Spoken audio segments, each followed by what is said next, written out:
मेहता का उल्टा चश्मा। लेकिन बावरी बेटा, तुम्हारे मम्मी पापा अचानक मुंबई कैसे आ गए? क्योंकि उन्होंने सगाई का मुहूर्त निकाल लिया है। क्या? और वो परसों ही हमारी सगाई करवाना चाहते हैं। परसों? अरे बाप रे शिट जी। अरे लेकिन सुबह मेरी बात हुई तो उन्होंने बोला कि मुंबई नहीं आ रहे। वो तो बागेश्वर जी को सरप्राइज देना चाहते थे, इसीलिए झूठ बोला। हे भगवान। ये तुम लोगों की क्या खानदानी विशेषता है? क्या? ये गलती से मिस्टेक करते रहने की? ये तुम्हारे मम्मी पापा सगाई करवाने के लिए मुंबई आ गए हैं तो जाहिर सी बात है बाघा को मिलने के लिए दुकान में आएंगे ही। मतलब मुझे फिर से नौकर बनना पड़ेगा। नहीं भाई नहीं, मैं नहीं बन सकता। मैं काम करता हूँ, मैं यहाँ से कहीं चला जाता हूँ। नहीं नहीं, आप डरिए मत, मम्मी पापा दुकान पर नहीं आएंगे। मैंने उन्हें कह दिया है कि बागेश्वर जी बहुत बिजी रहते हैं। अरे दुकान में नहीं आएंगे तो घर पे आएंगे। किसको फोन कर रहे हैं? दया को, उसको बताना पड़ेगा ना कि कानपुर के आतंकवादी मुंबई में घुस चुके हैं। चौकन्ने हो जाओ।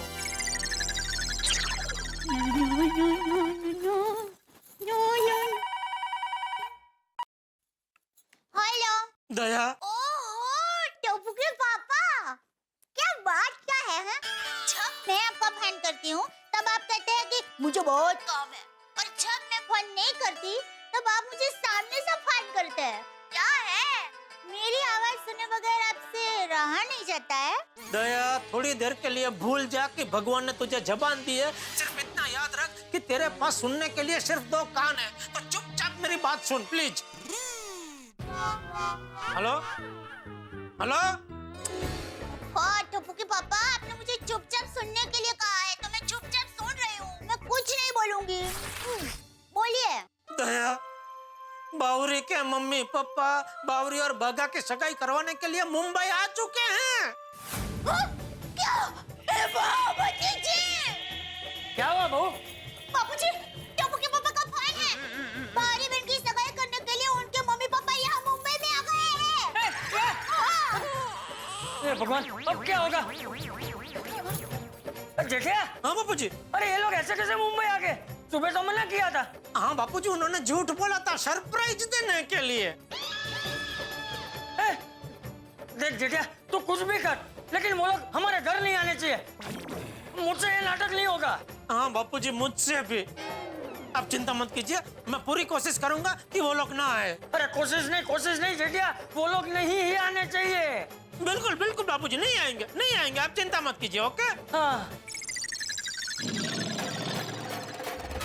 देख बावरी, कुछ भी हो जाए, तेरे मम्मी पापा यहाँ दुकान में या मेरे घर पे नहीं आने चाहिए। मतलब नहीं आने चाहिए बस। भाई आखिर हम क्यों ना जाएं बिना बताए हुए बागेश्वर जी के घर पे या दुकान पे? आखिर वो हमारा होने वाला दामाद है, उसके साथ सगाई होने वाली है। अरे लेकिन बावरी ने कहा है ना कि बागेश्वर जी को बिना बताए हम उनके घर नहीं जा सकते हैं, उसे बुरा लग जाएगा। पर अपने घर में बता के जाए या ना बता के जाए, क्या फर्क पड़ता है? हमें फर्क नहीं पड़ता, लेकिन बावरी को तो फर्क पड़ता है ना। अब आप ना इतनी जिद मत करो। हाँ आ जाइए ना जीजा जी। हाँ जीजा जी, प्लीज मान जाइए। जीजा जी आप छोड़िए ना। ठीक है, नहीं जाते बिना बताए हुए। पर हाँ, उसके पहले हमें किराए के मकान का इंतजाम करना होगा। सुनिए, आप अपने दोस्त कमलेश भाई से क्यों नहीं बात करते? हेलो। हेलो कमलेश। अरे महेश भाई नमस्कार, कहिए कैसे याद किया? मेरे जीजा जी को एक मकान चाहिए रेंट पे, पूरे 1 महीने के लिए। तो जरा उनसे बात कर ले प्लीज। हाँ बात कराइए। हेलो जी। देखो भैया, हम हैं कानपुर के जमींदार। हम यहाँ पर अपनी बेटी की सगाई करने आए हैं। हमें 1 महीने के लिए किराए पे मकान चाहिए, वो भी फर्नीचर के साथ। हाँ मिल जाएगा मालिक, बिल्कुल मिल जाएगा। मैं आपको ऐसा घर दिलाऊंगा कि आप अपना घर भी भूल जाएंगे। अरे वाह भाई वाह। अच्छा ये बताइए किस एरिया में आपको मकान चाहिए? अरे वो पाउडर गली के पास है ना गोकुल धाम सोसाइटी, हाँ उसके आसपास हो जाए तो अच्छा रहेगा, क्योंकि वहाँ पर हमारे होने वाले दामाद जी रहते हैं। अरे बगल में छोरा और पाउडर गली में ढिंढोरा है? क्या सर जी, अरे मैं आसपास क्यों, मैं आपको गोकुल धाम सोसाइटी में फ्लैट दिला दूंगा। गोकुल धाम सोसाइटी में ही है? ये तो बहुत अच्छी बात है। दरअसल बात ये है सर जी कि गोकुल धाम सोसाइटी के सेक्रेटरी मेरे अच्छे दोस्त हैं, और आप अपने दामाद जी के साथ भी रहिएगा, वो भी खुश और आप भी खुश। अरे वाह, ये बहुत अच्छा हुआ। अच्छा सर जी, आप एक काम कीजिए कि आप गोकुल धाम सोसाइटी में आ जाइए, मैं आपको ऐसा घर दिलाऊंगा कि आप अपना घर भी भूल जाएंगे। हाँ अरे वाह, तो अभी आता हूँ। नमस्कार।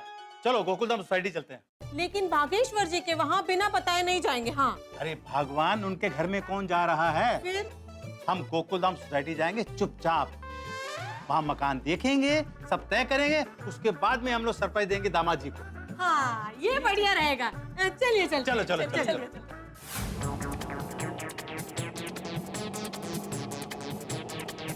कितना हो भैया? 95 रुपए। ये लीजिए 100 रुपए। ये है सोसाइटी गोकुलधाम। आ गए बेटी के ससुराल। ये गोकुलधाम सोसाइटी बहुत अच्छी है। सही कह रहे हैं आप। छत पर कृष्ण जी की मूर्ति है, सामने कृष्ण भगवान का मंदिर। अरे हम तो ये चाहते हैं कि इस सोसाइटी पर श्री कृष्ण भगवान की कृपा दृष्टि हमेशा बनी रहे। बस हमें ज्यादा यहाँ रुकना नहीं चाहिए, नहीं बागेश्वर की बहन दया और उसके बापूजी ने देख लिया तो प्रॉब्लम हो जाएगी। भाई साहब, मकान मिल जाएगा ना? अरे भाई साहब आप बेफिक्र रहिए। मैंने कहा ना, इस सोसाइटी के सेक्रेटरी मेरे अच्छे दोस्त हैं। उनके पास हमेशा 1-2 फ्लैट रहता है। वो आपको इतना बढ़िया फ्लैट दिलाएंगे कि आप अपना मकान भी भूल जाएंगे। अच्छा आइए आइए। चलो चलो चलो। माधवी, चहा आण ना, किती वेळ? घ्या घ्या घ्या. हा हा हा हा. माधवी, क्या खुशबू है, अप्रतिम. वाह, क्या चाय बनाई है तुमने. तुम्हारे जैसी चाय दुनिया में कोई बना ही नहीं सकता. सच कहूं, मैं तुम्हारे चाय का दीवाना हूं. इश. मैं तुम्हारे ये इश बोलने का भी दीवाना हूं. चला काहीतरीच काय. मैं तुम्हारे काहीतरीच काय बोलने का भी दीवाना हूं. मैं तुम्हारे ये ऐसे ऐसे स्माइल का दीवाना हूं. एक खांसी का दीवाना हूं. अरे बोला ना, खांसी का दीवाना हूं. आइए ना आइए. अरे कमलेश भाई. अरे बाबू नमस्कार. इनसे मिलिए. ये है श्री आत्माराम तुकाराम भिड़े, इस सोसाइटी के सेक्रेटरी साहब. नमस्ते. हाँ भिड़े भाई, इनसे मिलिए. ये है श्री भोंदूलाल कानपुरिया. नमस्ते. और ये है इनकी धर्मपत्नी श्रीमती हसुमती कानपुरिया. नमस्ते. नमस्ते. आइए ना आप, आइए आइए. हाँ हाँ बैठी बैठी. आइए कमलेश. जी जी जी जी भिड़े भाई, अभी बैठिए ना. हाँ हाँ. भिड़े भाई, इन्हें अपने गोकुलधाम सोसाइटी में किराए पर मकान चाहिए था. हाँ हाँ बिल्कुल बिल्कुल. आप लोग बैठिए, मैं चाय लेकर आती हूँ. नहीं नहीं, हम लोग चाय पीने नहीं आए हैं. वैसे हमारे खुद के चाय के बागान हैं. हम कानपुर के जमींदार हैं. बस हमें किराए का मकान दिखा दीजिए. हाँ हाँ बिल्कुल मिल जाएगा, लेकिन उसके लिए आपको अपना पहले परिचय देना पड़ेगा. मतलब आईडी प्रूफ वगैरह. हम ऐसे ही किसी अजनबी को घर नहीं दे सकते ना. क्या बात कर रहे हैं? हम कानपुर के जमींदार हैं. हम चाहे तो ये घर खरीद भी सकते हैं. कमलेश भाई. भिड़े भाई, मैं समझाता हूँ. देखिए सर जी, अगर आप मुंबई में मकान खरीदते हैं या भाड़े पर लेते हैं ना, तो यहाँ की सोसाइटी के नियम कानून के हिसाब से आपको एग्रीमेंट मतलब करारनामा बनाना पड़ता है, जो कि बहुत जरूरी होता है. और वैसे भी हमारे भिड़े साहब है ना, नियम के बहुत पक्के हैं. हाँ. अरे हम कानपुर के जमींदार हैं. अरे आप ही ना जमींदारी छोड़िए और इनको हमारा परिचय दीजिए. कहा है ना, हम बावरी के मम्मी पापा हैं.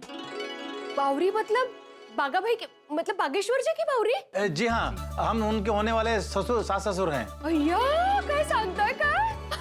अहो बघितलं का. और बावरी हमारी इकलौती बेटी है. और कहा है ना कि बावरी और बागेश्वर जी एक दूसरे को बहुत पसंद करते हैं. हो. अरे तो पहले कहना चाहिए था ना. आप तो जान पहचान वाले निकले. तो अब तो मकान मिलेगा ना? हाँ बिल्कुल मिलेगा. एक बात पूछ सकता हूँ? बोलिए. आपको हमारे सोसाइटी में घर क्यों चाहिए किराए पे? तो दरअसल बात है ना कि हम बागेश्वर जी और बावरी की सगाई कराना चाहते हैं. अरे वाह, ये तो बहुत बढ़िया बात है. वैसे कब है मुहूर्त? मुहूर्त परसों का है. उसी दिन दोनों की सगाई करवा देंगे. वाह. और फिर यहीं रहकर बेटी और दामाद के साथ मिलकर मुंबई दर्शन कर लेंगे. तो क्या आप हमारी इसमें मदद करेंगे? हाँ, मैं आपको पूरे मुंबई दर्शन का परफेक्ट प्लान बना कर दूंगा. मतलब gateway of India, Taj hotel, Siddhivinayak. अहो अमिताभ जी का बंगला भी. हाँ, अमित जी का बंगला. मतलब कहाँ उतरना है, कौन सी बस से जाना है, ये सब परफेक्ट मैं प्लान बना कर दूंगा. नहीं नहीं, मुंबई दर्शन के लिए हमें आपकी मदद की जरूरत नहीं है. हमका तो इस सोसाइटी में किराए पे एक मकान चाहिए. लेकिन हाँ, मकान ना फुल फर्नीचर वाला होना चाहिए. हाँ. ओह सॉरी, मुझे लगा मुंबई दर्शन का. हाँ. हाँ नहीं, हमारे फ्लोर पे एक फ्लैट खाली है चंदा रामानी जी का. वो फुल्ली फर्निश्ड फ्लैट है. वो मिल सकता है आपको. क्या है, वो इंडिया में रहते नहीं है, वो आउट ऑफ कंट्री रहते हैं, और वो फ्लैट की देखभाल मैं ही करता हूँ। हाँ बिल्कुल हमारे जैसा ही फ्लैट है, एकदम सेम टू सेम। अरे वाह, अब फिर तो चलेगा। तो कमलेश जी, ये लीजिए ₹1,00,000। अब ये घर हमारा हुआ। ये नहीं, वो चंदनामणि वाला। हाँ, मेरा मतलब वही घर। और जो भी लिखाई पढ़ाई है वो आपस में देख लेना। हाँ सर जी, आप बेफिक्र रहिए।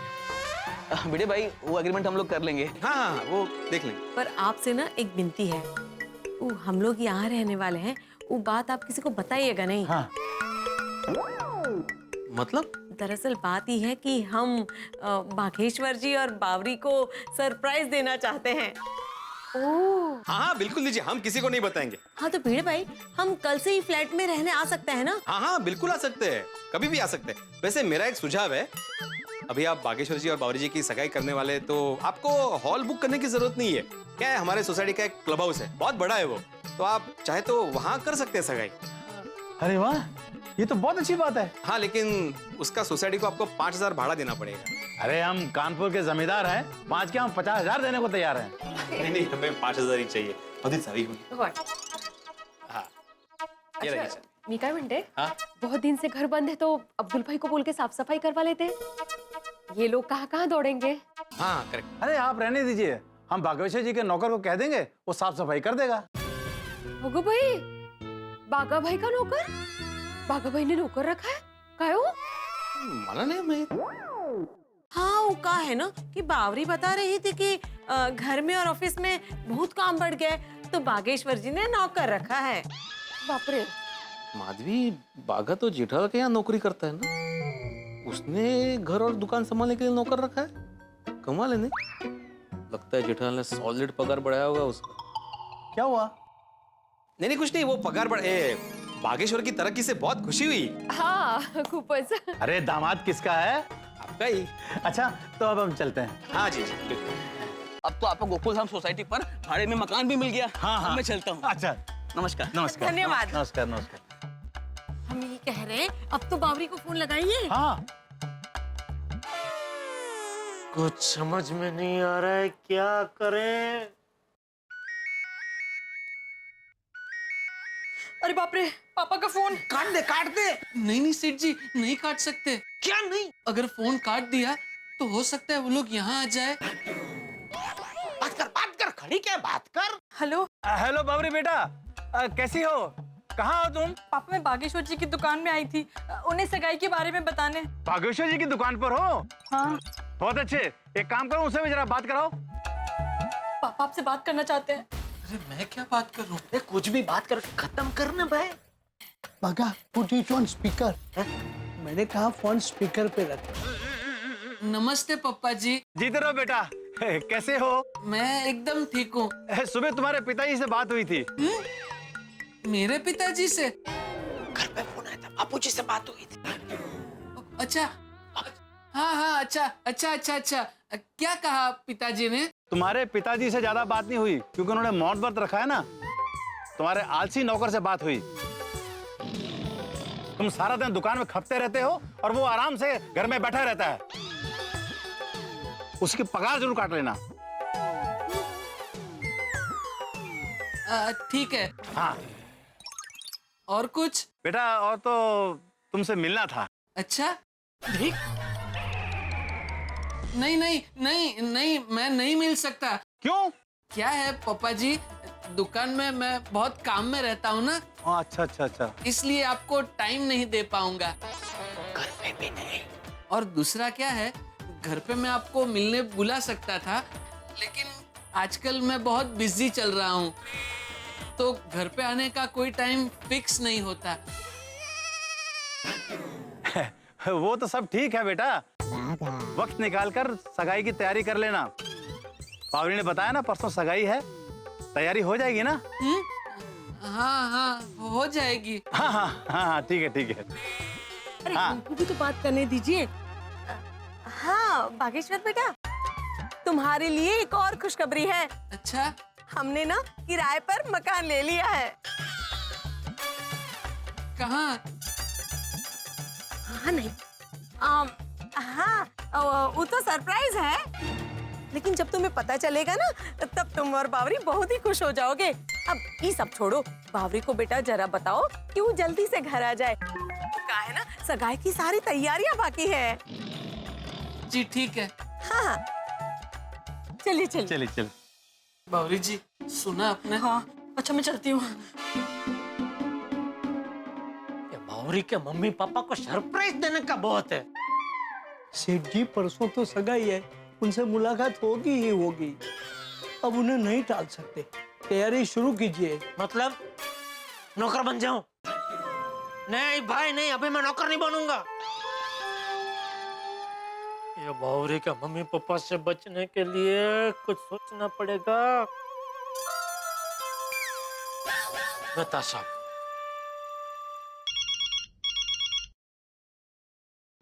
बोलो आफतलाल गड़ा। हाँ सही फरमाया मेहता साहब आपने।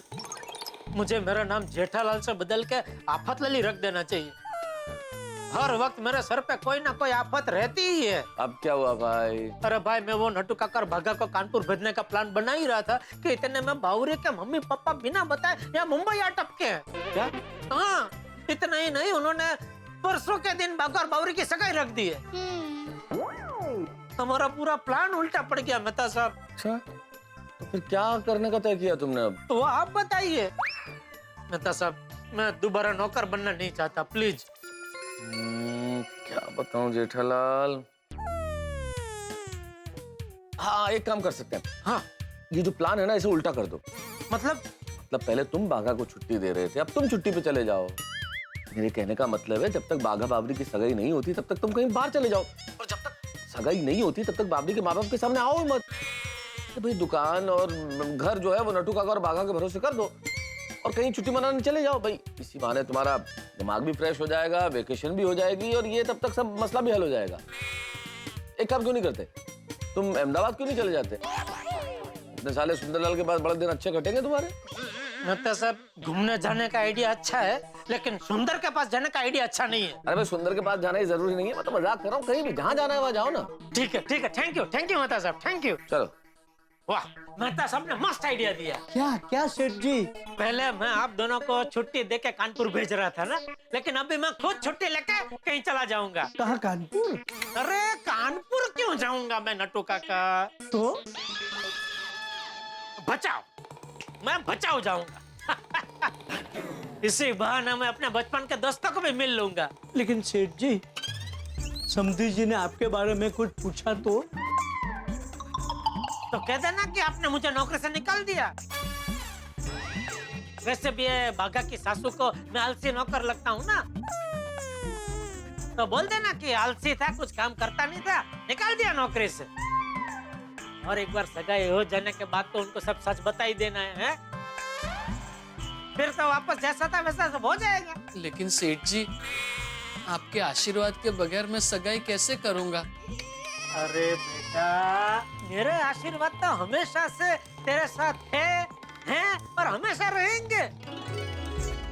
और जरा सोच, अगर मैं यहाँ रहा तो मुझे नौकर बनना पड़ेगा, मुझे झूठ बोलना पड़ेगा और हो सकता है कुछ गड़बड़ भी हो जाए। नहीं बात तो सही है सेठ जी, आप फिर से नौकर बनेंगे, हमें भी बुरा लगेगा। और शादी में तो मैं रहूंगा ही ना, तभी हम तीनों मिलके मस्त धमाल करेंगे। अच्छा देखो, अभी परसों सगाई है तो ये बावरी के मम्मी पापा का कुछ नक्की नहीं है, वो लोग कभी भी वहाँ गोकुलधाम में हमारे घर पे आ सकते हैं। तो एक काम करो, कल सुबह ही तुम दोनों 2-3 दिन का अपना सामान लेके वहाँ रहने आ जाओ। हाँ जी सेठ जी। ओके सेठ जी। चलो सब कुछ तय हो गया, यहाँ बाघा की सगाई हो रही होगी, तब मैं इन्हें बचाओ मैं मजा कर रहा हूँगा। मजा आ गया। जिंदगी में मुसीबत से लड़ने के हर इंसान के तरीके अलग अलग हुआ करते हैं। कई लोग सोचते हैं कि जिस मुसीबत से मुकाबला न किया जा सके, जिससे लड़ा ना जा सके, उस मुसीबत से आमना सामना ही ना हो। जेठालाल भी कुछ ऐसे ही सोच रहे। बावरी के माँ बाप से बचने के लिए भचाऊ जाने की योजना बना रहे हैं। भाई इस वक्त उन्होंने भचाऊ जाने का प्लान तो कर लिया है, पर कहीं ऐसा ना हो कि इस वक्त जेठालाल जो भचाऊ कर रहे हैं कहीं उन्हें बचाव न करना पड़े। कहीं ये बाघा बावरी की प्रेम कहानी में जेठालाल तो फंसे ही, कहीं हम सारे गोकुलधाम निवासी न फंस जाए। तो जो भी हो, टेंशन और हंगामे तो हैं, लेकिन इस बाघा और बावरी की प्रेम कहानी में चाहे जितना टेंशन हो, हंसी आपके लिए बरकरार है। क्या होगा आगे ये जानने के लिए देखते रहिए तारक मेहता का उल्टा चश्मा। देखते रहिए, हंसते रहिए।